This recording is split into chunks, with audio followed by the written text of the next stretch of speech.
오늘 우리 주실 하나님 말씀은 마태복음 5장 13절에서 16절까지 말씀 찾으신 줄 알고 제가 봉독합니다. 제가 봉독할 때에 하나님의 음성을 들으시기 바랍니다. 너희는 세상의 소금이니 소금이 만일 그 맛을 잃으면 무엇으로 짜게 하리요? 후에는 아무 쓸데없어 다만 밖에 버려져 사람에게 밟힐 뿐이니라. 너희는 세상의 빛이라. 산 위에 있는 동네가 숨겨지지 못할 것이요 사람이 등불을 켜서 말 아래에 두지 아니하고 등경 위에 두나니 이러므로 집안 모든 사람에게 빛이 느니라. 이같이 너희 빛이 사람 앞에 비추게 하여 그들로 너희 착한 행실을 보고 하늘에 계신 너희 아버지께 영광을 돌리게 하라. 아멘. 우리 앞뒤 자리에서 인사하실까요? 사랑합니다. 축복합니다. 예, 사랑하고 축복합니다. 자, 사랑하는 성도 여러분, 한 주간 동안 세상 가운데 살면서 어려웠던 마음들과 또 그 상한 심령들 가운데 하나님의 위로와 평강이 임하기를 간절히 소망하고 축복합니다. 성령으로 충만하십시오. 예, 서로에게 한번 더 이렇게 고백하실까요? 성령으로 충만하시기 바랍니다. 예, 성령으로 충만해서 주의 은혜 안에 평강과 은혜가 기쁨으로 감당하게 되기를 간절히 소망을 드립니다. 제가 리모델링 공사할 때마다 옆에 잠깐 제가 여쭤보는 것 하나가 괜찮으십니까? 라는 거예요.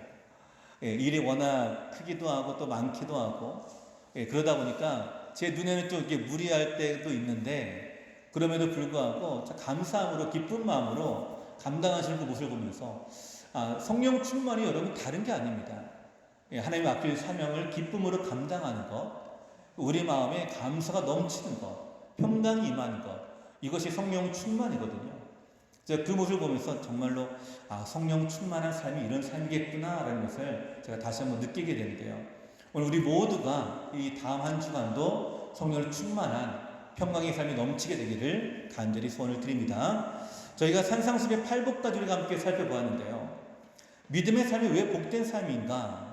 우리가 어떤 의미가 있는가를 함께 예수님의 말씀을 통해서 살펴보았습니다.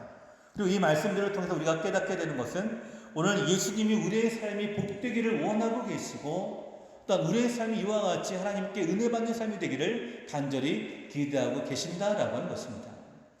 자, 오늘 이 말씀인데 팔복에 이어서 산상수훈의 말씀을 이어서 우리 가운데 주시는 말씀인데요. 그럼 이 말씀은 불신자나 예수를 모르는 사람에게 주신 말씀이 결코 아닙니다. 이 산상수훈은요, 예수를 믿고 있는 사람, 예수를 따르는 제자들, 하나님의 자녀들, 헌신된 사람들, 주의 종들에게 주시는 하나님의 귀한 말씀입니다. 그들에게 주시는 말씀에 이유가 있습니다. 왜냐하면 우리가 예수 믿는 사람으로서 우리의 믿는 사람의 삶이 어떤 삶을 살아가야 하는가? 너희는 이런 삶을 살아가라 라고 말씀하신 것이 오늘 산상수훈의 내용들이거든요. 그러니까 우리가 함께 산상수훈의 내용을 함께 살펴보면서 우리 예수님 우리 가운데 어떤 삶을 살기를 기대하시는지 또 원하시는지 우리의 삶은 어떤 삶으로 바뀌어야 되는지 말씀을 통해 함께 은혜를 나누고자 합니다. 오늘 예수님 주시는 말씀의 삶은 두 가지의 삶인데요. 그 첫 번째는 이렇게 말씀하시면 너희는 세상의 소금이다. 자, 오늘 본문의 13절 말씀 우리 함께 같이 읽겠습니다. 13절입니다. 시작. 너희는 세상의 소금이니 소금이 만일 그 맛을 잃으면 무엇으로 짜게 하리요? 후에는 아무 쓸데없어 다만 밖에 버려져 사람들에게 밟힐 뿐이니라. 아멘. 자, 너희는 세상의 소금이니. 자, 여기 세상의 소금으로 번역된 이 말은 원어로 해석하면 땅의 소금이라고 하는 뜻입니다. 자, 땅의 소금이라고 하는 말은요, 땅에서 나는 소금 이런 뜻이 아니라 땅에서 작용되는 소금, 세상에서 작용되는 소금이 바로 세상에 필요한 소금이 땅의 소금이다라고 하는 이 뜻입니다. 여러분, 이 소금은요, 여러분도 아시겠지만 여러 가지 많은 기능이 있습니다. 방부제로 사용이 되세요. 바닷가에서 물고기를 잡아서 소금에 절여 놓으면 오랫동안 상하지 않고 물고기를 보관할 수가 있게 되죠. 또 이 소금은 소독 기능이 있어서요, 우리가 양치질 할 때도 많이 사용되기도 합니다. 눈이 올 때는요, 제설제로 쓰이기도 하죠. 근데 가장 중요한 기능이 있습니다. 아무리 방부제 역할을 하고 또 소독의 기능이 있다 할지라도 바로 이 기능이 빠지면 소금이 아니다라고 우리가 얘기하는데 그것은 바로 짠맛을 내는 기능입니다. 예, 소위 우리가 음식을 할 때 간을 맞추는 거죠. 부엌에 여러 조미료들이 많이 있습니다. 하지만 그 중에서 가장 중요하고 없어서는 안 될 조미료가 바로 소금이죠. 맛이 싱거우면 우리는 소금을 넣어서 간을 맞춥니다. 혹시 잘못 넣어가지고 소금이 좀 많이 들어가면요? 여러분 그때는 여러분 어떻게 하십니까? 예, 방법은 간단하죠. 물을 조금 부으면 됩니다. 맛이 싱거우면 소금을 조금 넣고 또 너무 짜면은 물을 붓고 그러니까 소금을 얼마나 넣느냐에 따라 맛이 달라지게 되죠. 여러분 이렇게 소금에서는요 짠맛을 내는 아주 중요한 기능이 있는데요. 이 맛이 없으면 소금이 아닌 거겠죠. 맛을 내는 이 기능이 있기 때문에 소금의 존재 자체를 드러냅니다. 이와 같이 존재와 또 이 기능 사이에는 아주 중요한 관계가 있는데요. 여러분 우리가 이 말씀을요 메시지 성경에서 좀 더 쉽게 우리 가운데 이해해 줍니다. 예, 화면을 보시고 제가 한번 읽어드릴게요. 메시지 성경 어떻게 번역했는지. 너희가 여기 있는 이유를 말해주겠다.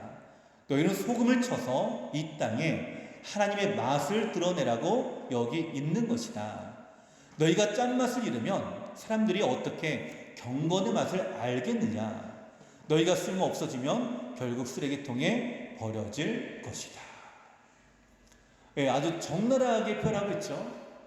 자, 우리는 세상에 하나님께서 소금을 쳐서 누구의 맛을 내는? 하나님의 맛을 내는 사람들이다 라고 말합니다. 이것이 오늘 성경에 말하는 세상의 소금이니라고 하는 거예요.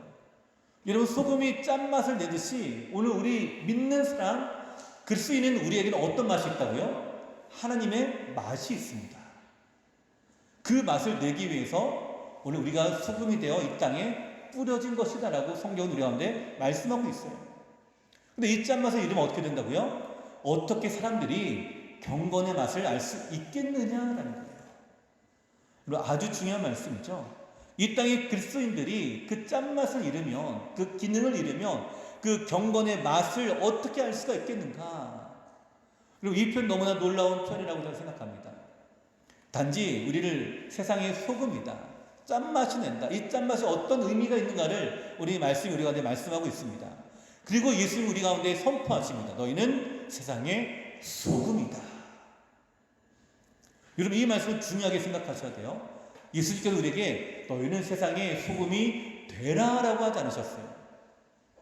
되기 위해서 열심히 말씀을 읽고 기도하고 또 열심히 양육받고 이렇게 말씀하지 않으세요.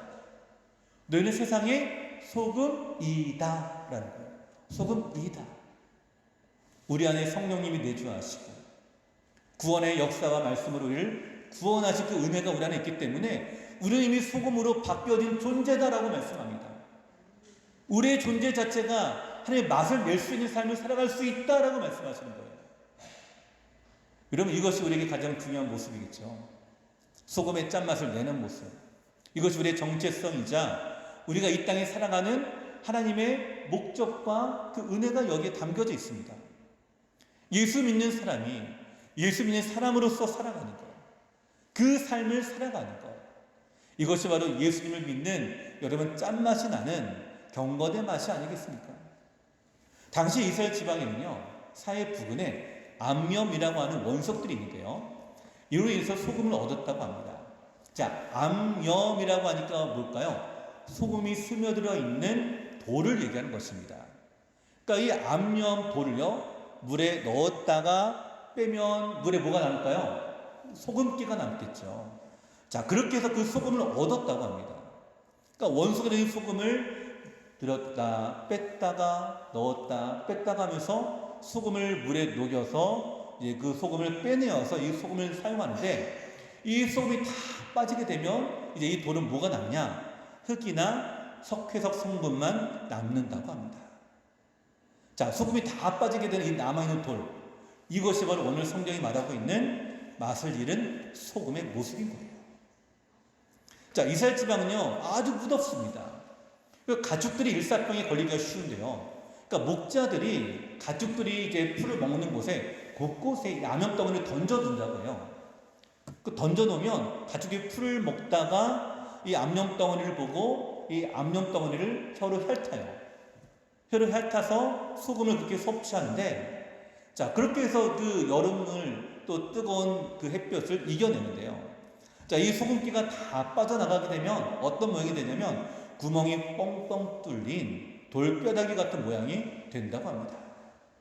자, 그러면 이 돌뼈다귀와 같은 이 돌덩이가 된 맛을 잃은 이 소금, 이제 소금기가 전혀 없는 돌덩이죠. 어떻게 될까요?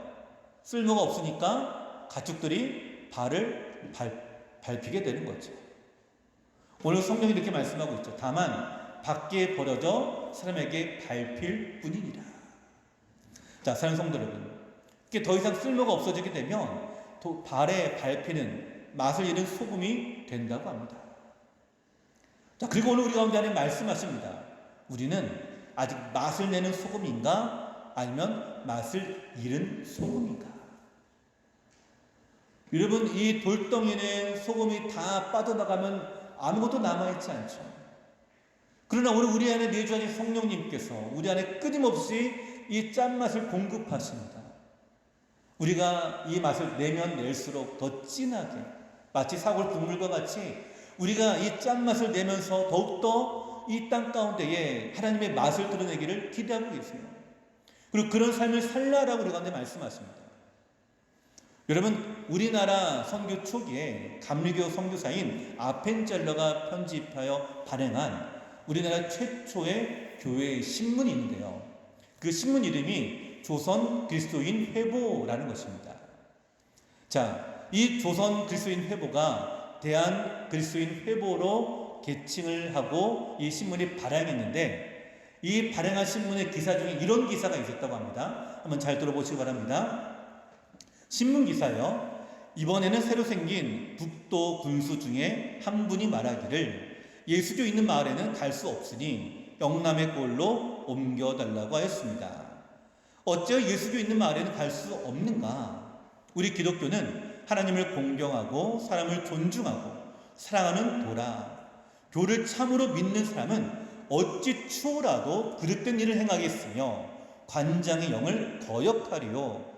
그러나 관장이 무단히 백성의 재물을 빼앗으면 쉽게 빼앗기지 아니할 터이니 그 군수가 예수교 있는 고을에 갈 수 없다는 말이 그 까닭일 것이다. 자, 사설로 이렇게 기록했습니다. 한 이제 북도에 있는 군수 중에 한 분이 예수교 있는 마을에는 내가 갈 수 없으니 영락을 옮겨달라.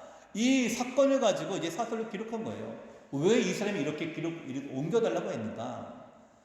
예수교 믿는 마을에는 예수교는 하나님을 믿는 사람으로 가득하고 또 사람을 존중하고 사랑하는 도로 가득한 곳이기 때문에 그 어떤 그릇된 일을 행하지 않는 아주 평화롭고 은혜로운 곳인데, 여러분, 그런 곳에 가면은 관장이 어떻게 일하기가 너무나 쉽지 않겠습니까? 평온하고 또 서로 존중하고 사랑하니까요. 근데 왜 가기를 거절할까요? 여기 사설에 그렇게 해석한 거예요. 무단한 백성 재물을 빼앗으려고 하니까 쉽게 빼앗기지 않기 때문에 그 고을에 갈 수 없다는 그 까닭일 것이다. 불의한 재물을 얻기 위해서, 불의하게 자기 이익을 취하기 위해서 가려고 하니까 예수 믿는 사람들이 정직하게 공의롭게 그 삶을 살아가기 때문에 그래서 그걸 내가 가지 못하겠다라는 거예요. 자, 사랑하는 성도 여러분, 당시에 기독교인이 많았을까요? 여러분, 우리가 한국 초대교회 시대는요, 당시에 전체를 따져보면요, 장로교, 감리교, 침례교 모든 교회를 다 합해가지고요, 약 10,000명 정도였다고 합니다. 성도가 약 10,000명 정도였어요. 당시 인구가 1,500만 명이었다고 합니다. 그러니까 1,500만 명 중에 10,000명이니까 어때요? 전 인구의 0.1%밖에 되지 않아요. 전 인구의 0.1%밖에 되지 않는데 예수교가 있는 바로 그 마을에는 못된 관리들이 부정을 저질 수 없으니까, 정직과 공의로 가득하게 되니까, 그리 세상에 소금이 되니까 어때요? 불의한 자가 들어갈 수 없다. 다른 데로 옮겨달라라는 것입니다. 자, 사랑하는 성도 여러분, 오늘 우리 한국교회는요, 그리스도인이 전 국민의 20%, 25% 된다고 합니다. 그 우리 사회가 어떻게 변화될까요? 세상의 소금의 짠맛으로 하나님의 맛으로 가득해야 되지 않겠습니까?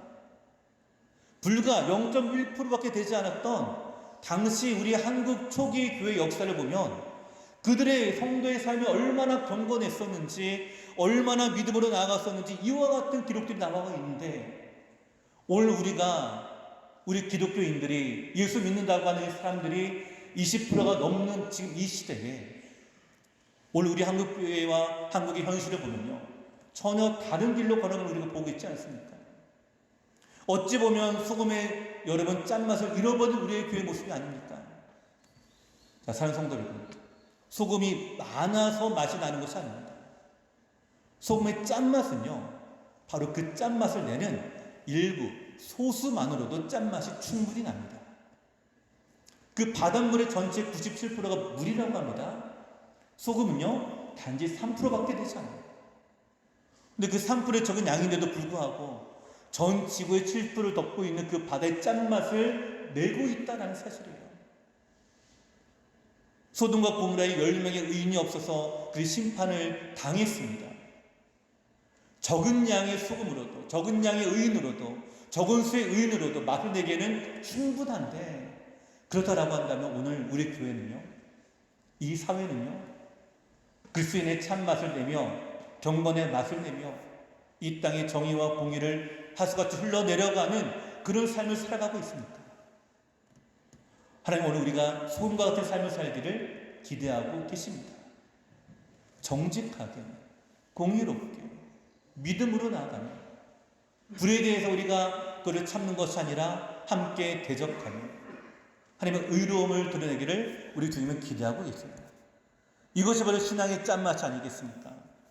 자, 사랑하는 성도 여러분, 이 소금이라고 하는 것은요, 소금은 사용되면요, 녹아서 없어지게 돼요. 이것이 여러분 중요한 포인트입니다. 소금은 사용이 되면요, 녹아지고 없어지게 됩니다. 오늘 내가 소금이 되라 라고 말씀하시면요, 세상에 녹아지고 없어지고 그 남는 건 뭐밖에 없을까요? 짠맛이 남잖아요. 여러분, 우리가 없어지는 대신에 소금의 짠맛이 나는 것처럼 우리가 없어지고요, 오직 주님만 남는 것, 짠맛이 남는 것처럼 오직 주님만 남아지게 되는 것, 이것이 하나님의 나라의 모습 여러분 아닐까요? 이것이 오늘 우리를 향한 기대하는 주님의 마음이자 사명입니다. 비록 적지만 그러나 짠맛을 통해서 세상을 변화시키는 하나님의 그 놀라운 사명과 은혜를 우리 가운데 말씀하시고 우리 가운데 선언하십니다. 너희는 세상의 소금이다. 근데 이 소금이 자기의 기능을 위해서 녹아져야 되는데 녹지 않으면 어떻게 될까요? 자꾸만 발버둥을 칩니다. 녹아지지 않으려고. 그러면 어떻게 될까요? 절대로 소금의 짠맛이 날 수가 없겠죠. 자, 사랑하는 성도 여러분, 오늘 세상의 소금이다라고 우리가 말씀합니다. 우리의 삶이 주님 앞에 노하짐을 인하여 세상의 경건의 맛, 하나님의 맛을 드러낼 수 있는 저버리 성도 여러분 되시기를 간절히 축원을 드립니다. 자, 두 번째로 우리 예수님이 우리 가운데 너희는 세상의 빛이다 라고 또 말씀하십니다. 자, 14절 말씀 함께 읽겠습니다. 14절입니다. 시작. 너희는 세상의 빛이다. 산 위에 있는 동네가 숨겨지지 못할 것이요. 아멘. 자, 너희는 세상의 빛이다. 우리의 정체성을 말씀하십니다. 우리가 빛이다 라고 하세요. 자, 우리가 빛이다 라고 하는 이 말씀의 뜻은요, 뭐가 있냐? 우리가 그 전에는 빛이 아니었던 존재, 즉 어둠에 있었다라는 것을 의미합니다. 실제로 우리가 예수를 만나기 전에는요, 어둠에 있었죠. 에베소서 5장 8절에 보시면 이렇게 말씀합니다. 너희가 전에는 어둠이더니 이제는 주 안에서 빛이라. 빛의 자녀들처럼 행하라. 자, 전에는 어둠이더니 이제는 뭐라고요? 주 안에서 빛이라. 여러분, 이것이 우리의 모습입니다. 사랑하는 성도 여러분, 전에는 어둠이었지만, 전에는 사망과 어둠의 권세가 우리를 왕노릇하고 있었지만, 그러나 이제는 이 빛된 삶으로 나아가는 생명의 삶이 되시기를 간절히 소원을 드립니다. 여러분, 우리가 어둠 속에 있을 때는요, 빛을 알지를 못합니다. 얼마나 이 빛이 아름다운지, 찬란한지 광채가 나는지 사실 어둠 가운데 있을 때는 모릅니다. 그러나 빛을 보게 되면요, 알게 돼요. 깨닫게 됩니다. 새로운 눈이 떠지게 됩니다. 제가 모태신앙이었는데 예수님을 인격적으로 만나기 전까지 저의 삶도 똑같이 암흑 가운데 있었습니다. 저 어려서부터 교회를 다니고 말씀도 암송하고 퀴즈대도 1등하고 그랬지만, 그러나 인격적으로 만나지 못하니까 자꾸 제 마음 중심에는 하나님보다 세상을 좋아하는 마음이 생겨났어요. 제가 어렸을 때 노래를 되게 좋아했거든요. 노래를 너무나 좋아하는데 제가 TV를 보거나 라디오를 들어도 전부 다 세상 노래밖에 들려지는 것이 아니었어요. 어렸을 때 교회를 다니긴 했습니다. 어린이 찬송가를 배우고 또 찬양을 부르긴 했어요. 근데 저에게 있어서 노래는 세상 노래가 전부인 것처럼 느껴졌어요. 근데 제가 중학교 3학년 때 하나님의 인격적으로 만나는 일이 있었습니다. 그리고 그때 하나님의 인도하심으로 제 친구에게 제 복음성가 테이프를 하나 빌려가지고 듣게 되었는데요. 처음에 집에 와서 그걸 틀었을 때 그 느낌은요, 지금도 생생하게 기억합니다. 충격 그 자체였어요. 아, 이런 노래들이 있었구나. 이런 음악이 있었구나. 이렇게 아름다울 수가. 너무나 놀라운 경험을 했어요. 제가 노래를 좋아하는 제 문화 안에 마치 한 줄기 빛이 들어온 것 듯한 느낌을 받았습니다. 제 눈이 떠진 거예요. 제 귀가 열려졌습니다. 제가 그 이후로는요, 세상 노래가 들려지지 않는 거예요. 뭐 길을 가다가 들려지긴 하겠죠. 근데 제 마음에 들어오지는 않습니다. 왜요? 찬양이 너무 좋아서. 어둠에 있을 때는 빛의 세계가 몰랐지만 그것이 당연한 줄 알았는데 빛의 세계를 보게 되니까 이 빛의 밝음과 광채를 깨닫게 되니까 그 어둠은 아무것도 아니더라라는 거예요. 자, 사랑하는 성도 여러분, 오늘 우리는 어둠에 있습니까? 빛에 있습니까? 그리고 우리를 빛이다 라고 말씀하시지 빛이 되라 라고 말씀하지 않으세요? 이 말씀 볼까요? 빛으로 지금 비춰지고 있다라는 거예요. 근데 우리의 빛이요, 어떨 때는 잃어버릴 때도 있습니다. 어떨 때는 작아질 때도 있어요. 여러분 느껴지지 않으십니까? 세상이 빛이다라고 하시는데 내가 정말 빛으로 살아가고 있는가? 내 존재 자체가 마치 촛불이 점점 작아지는 것처럼 내 믿음의 빛이 점점 작아지는 것 같고 점점 내가 그 빛을 잃어가는 것 같고 그러면서 내 마음에 평안함이 임하지 않습니다. 나를 빛의 자녀로 만들어 주셨는데 빛의 자녀로 지어 주셨는데 내 마음이 평강이 임하지가 않아요. 공허함이 임합니다. 점점 더 시간이 지나가면서 우리가 물질이 있고 부한 삶을 누린다 할지라도요, 사랑하는 성도 여러분, 우리의 마음의 이 공허함은요, 그 어느 것으로도 채울 수가 없습니다. 어둠이기 때문에 그래요. 여러분, 부자 청년이 예수께 나와서 이렇게 고백을 하죠. 어떻게 하여 구원을 얻을 수 있겠습니까? 라는 거예요. 이 부자 청년은 가져오는 것이 많았습니다. 부족함이 없습니다. 뿐만 아니라 율법과 말씀도 잘 지켰다라고 성경 말씀하고 있어요. 물질의 부함뿐만 아니라 다른 여러 가지 많은 조건과 상황과 형편들은 그 어느 누가 보아도 가장 아름답고 부한 모습이었습니다. 그러니까 누가 보기에는요, 아이고 저 쓸데없는 걱정을 하고 있네, 지금 이 불칠하기도 버거운데, 이렇게 말할 수도 있을 거예요. 근데 그가 예수 찾은 이유가 뭘까요? 그것이 있다 하더라도 빛을 발견하지 못했기에, 마음의 어둠으로 가득하기에, 그 어둠의 공허함 때문에 빛을 찾아 예수님께 찾아온 것입니다. 사랑하는 성도 여러분, 하나님께 우리에게 우리의 영혼을 구원하신 바로 그 은혜는 우리를 빛으로 만들어 주셨습니다. 그리고 우리의 영혼은요, 그 주님께 나아가면 나아갈수록 그 빛이 더욱더 강하게 비춰지게 됩니다. 그리고 모세가 시내산 올라가서 말씀을 받고 시내에서 내려올 때에 이스라엘 백성의 반응이 여러분 기억나십니까? 얼굴에 광채가 나니까 어때요? 얼굴을 수건으로 가렸다고 말합니다. 왜 가릴까요? 그 빛을 감당할 수가 없었어요. 그 빛을 감당할 수가 없었어요. 그리고 히브리서에서는 믿는 우리들을 세상이 감당하지 못할 믿음이다라고 이렇게 표현하고 있습니다. 우리가 하나님께 가까이 나아가면 나아갈수록 이 빛은 강하게 비춰질 것입니다. 우리가 하나님께 가까이 머물면 머물수록 여러분의 이 빛은요 더욱더 찬란하게 빛날 것입니다. 그게 바로 우리의 성도의 삶이에요. 여러분, 얼굴에서 빛이 난다라는 말 여러분 들어보셨죠? 저는 이 표현이 정말 기가 막히다라고 생각하는데, 그럼 우리가 어떨 때 빛이 난다라고 말을 하죠? 실제로 빛이 막 나기보다는 마치 우리 눈에 보이게 뒤에서 막 후광의 빛이 막 비춰지는 것처럼 생기가 있고 밝고 기쁨과 행복으로 가득하고 또 누가 봐도 막 얼굴에 막 빛나는 모습이 보여지는 것 같은 그런 모습이 우리가 얼굴에 빛난다라고 말하지 않습니까? 자, 저는 하나님을 만난 사람이 이와 같이 빛이 난다고 생각합니다. 한번 생각해 보세요. 삭개오가 예수를 만나기 위해 나무 위에 올라갔잖아요. 그 예수님이 그를 만나 주십니다. 예수님이 그에게 그의 집으로 들어가겠다라고 말씀하세요. 그리고 그의 집에서 함께 먹고 마십니다. 그래서 삭개오가 외칩니다. 그 자리에서 내가 내 재산의 절반을 가난한 자에게 나눠주겠으며 내가 토색한 것, 즉 내가 불의하게 속인 것이 있다면 4배로 갚겠습니다.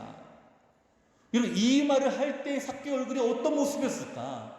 한번 상상해 보시기 바랍니다. 과연 삭개오의 얼굴이 어떤 모습이었을까? 혈증을 앓았던 여인이 예수의 옷자락을 만집니다. 나음을 받았죠. 그 예수님이 그를 만나 주십니다. 내 병이 나았으니 평안히 돌아가라라고 하셨습니다. 그때 이 여인의 얼굴은 어떤 모습이었을까라는 거예요. 눌린 영혼이 자유케 되고 상한 심령이 치유되는 역사를 경험한 사람, 특히 예수님을 만난 사람에게는 이와 같이 빛나는 것을 여러분 깨닫게 되지 않으십니까? 이렇게 빛나기 때문에 너무나 기쁘고 행복하기 때문에 여러분 이 빛을 감출 수가 없습니다. 드러나게 돼 있어요. 그리고 우리 성도들 마찬가지거든요. 예, 좋으시면요 얼굴에 웃음이 가득해져요. 막 좋아서 막 싱글벙글합니다. 가만히 있어도 막 웃음소리가 막 새어나요. 왜 그럴까요? 마음이 기쁘니까, 행복하니까. 사도행전 3장에 보면 나면서 못 걷게 된 사람이 베드로와 요한을 만나게 됩니다. 성전 미문에 앉았던 사람이죠. 그리고 베드로와 요한이 이렇게 선포하죠. 내게 은과 금은 없거니와 내게 있는 것을 너에게 주노니 나사렛 예수 이름으로 일어나 걸으라. 자, 근데 제가 주목한 이것입니다. 그 다음이에요. 그 사람이 일어난 다음에 어떻게 했는가? 성경에 이렇게 표현되어 있습니다. 걸으며 뛰며 성전에 들어가며 사람들이 그 모습을 보고 그가 미문에 앉아있던 줄 알고 놀랍고 또 놀랍게 여기더라 라는 거예요. 여러분, 이것이 세상의 빛의 모습입니다. 우리가 주 안에서 행복하면요 세상은 우리의 행복을요 못 알아보지를 않아요. 다 알아봅니다. 이것이 우리의 빛된 삶의 모습이에요. 이것이 우리가 빛으로 비추는 우리의 삶입니다. 자, 산성도 여러분, 세상의 빛으로 살아가는 우리가 되기를 간절히 소원을 드립니다. 우리가 어떻게 이 빛을 비추고 어떻게 복음을 전할 수 있을까요? 우리 16절 말씀 이어서 같이 읽어볼까요? 16절입니다. 시작. 이같이 너희 빛이 사람 앞에 비치게 하여 그들로 너희 착한 행실을 보고 하늘에 계신 너희 아버지께 영광을 돌리게 하라. 아멘. 자, 2가지입니다. 첫 번째, 너희 빛이 사람 앞에 비치게 하라라는 것입니다. 내가 주님께 은혜를 받고 내가 기쁘고 내가 행복하면 내가 볼배가만 앉아있는 것이 아니라 사람들과 함께 만나면서 이 기쁨을 함께 나누라라는 거예요. 증거하라라는 거예요. 이 앉은 명이 어떤 자가 일어나서 사람들이 보는 앞에서 기뻐하고 뛰며 즐거워하며 그 앞에 들어가는 것처럼 오늘 믿는 사람으로서 믿음답게 살아가는 그 은혜를 누리라라고 말씀합니다. 그리고 2번째로 뭐라고요? 너희 착한 행실을 볼 수 있도록 보여주어라. 왜냐하면 이 우리의 모습을 통해 하나님께 영광을 돌리기 때문입니다. 자, 에베소서 5장 8절과 9절에 이렇게 말씀합니다. 너희가 전에는 어둠이더니 이제는 주 안에서 빛이라. 빛의 자녀들처럼 행하라. 빛의 열매는 모든 착함과 의로움과 진실함에 있느니라. 여러분, 착한 행실은 다른 것이 아닙니다. 그냥 빛으로 살아가시면 됩니다. 그 열매는요 자연적으로 맺어지게 돼 있어요. 빛의 자녀들처럼 행하면 자연적 열매가 나타나게 됩니다. 착함과 선함과 의로움과 진실함. 그러니 아까 우리 한국 초기 교회 역사 가운데 드러났던 것처럼 비록 작은 인원이지만 그 골단 안에 불의함이 사라졌던 것처럼 오늘 우리를 통해서 하나님은 어둠이 물러가고 세상의 소망이 되고 세상의 빛이 되기를 기대하고 계십니다. 헬라의 유명한 이야기 하나를 제가 소개드리고 마치고자 하는데요. 한 맹인이 있습니다. 맹인이 이제 등불을 켜들고 밤길을 걸어가는데요. 자신은 비록 이제 불빛을 보지 못하죠. 맹인이 되었으니까. 그러니까 밤이든 낮이든 사실 똑같아요. 근데 손에 등불을 켜고 가는 이유가 있습니다. 뭐냐면 어둡기 때문에 자신이 들고 있는 등불을 보고 다른 사람들과 부딪히지 말자라는 거예요. 아주 좋은 생각이죠. 자, 그래서 이 사람이 한참 길을 걸어가고 있는데 누군가 그만 부딪히고 말았습니다. 자, 그래서 이 맹인이 화를 냈어요. 아니, 나는 앞을 보지 못하니까 그렇다 하더라도 당신은 앞을 보고 있지 않습니까? 내가 지금 등불을 켜고 가고 있는데 왜 내 등불을 보지 못합니까? 라는 거예요. 근데 이 부딪힌 사람이요, 맹인의 손에 있는 등불을 잘 보더니 이렇게 말했다고 합니다. 지금 당신이 들고 있는 등불은 이미 꺼져 있습니다. 무슨 말일까요? 내 등불이 꺼져 있는지도 모르고 켜져 있다고 착각한 거죠. 자, 사랑하는 성도 여러분, 오늘 여러분의 빛은 꺼져 있습니까? 켜져 있습니까? 우리가 그리스도인으로서 우리는 어디에 가든지 드러나게 되어 있습니다. 어디에 가든지 우리 빛의 모습을 가질 수밖에 없어요. 그래서 당당하게 정직과 공의를 행해야 됩니다. 이것이 세상의 소금이요, 세상에 빛된 우리의 모습입니다. 지금도 세상 사람들은요, 우리를 향한 기대감이 있습니다. 뭐 대접을 하고 또 여러 가지 많은 말들을 하지만 그렇게 말할 이유가 있습니다. 교회다운 교회, 성도다운 성도, 그 모습을 기대하고 있는 거죠. 단지 그 적은 인원으로 있다 할지라도 이 사회가 건강한 사회로, 은혜로운 사회로, 아름다운 사회로 만들어주길 기대하고 있는 거죠. 자, 사랑하는 성도 여러분, 작은 빛 하나가 어둠을 비추듯이 산불의 수금이 바닷물 전체를 짜게 하듯이 우리 몇 명이라도요, 성도다운 성도가 된다면, 그리스도인다운 그리스도인이 된다면 이 사회는 하나님의 나라로 바뀌게 될 줄로 저는 믿습니다. 오늘 그런 모습으로 오늘 우리 성도 여러분의 삶이 변화가 되며 여러분의 그 변화된 빛의 모습, 소금의 모습이 여러분의 가정을 밝게 하고 가정을 짜게 하고 경건의 맛을 드러내고 그리고 여러분의 직장, 사회, 또 여러분의 나라까지 우리의 모든 삶에 있어서 변화되는 우리 성도 여러분 되시기를 간절히 축원을 드립니다.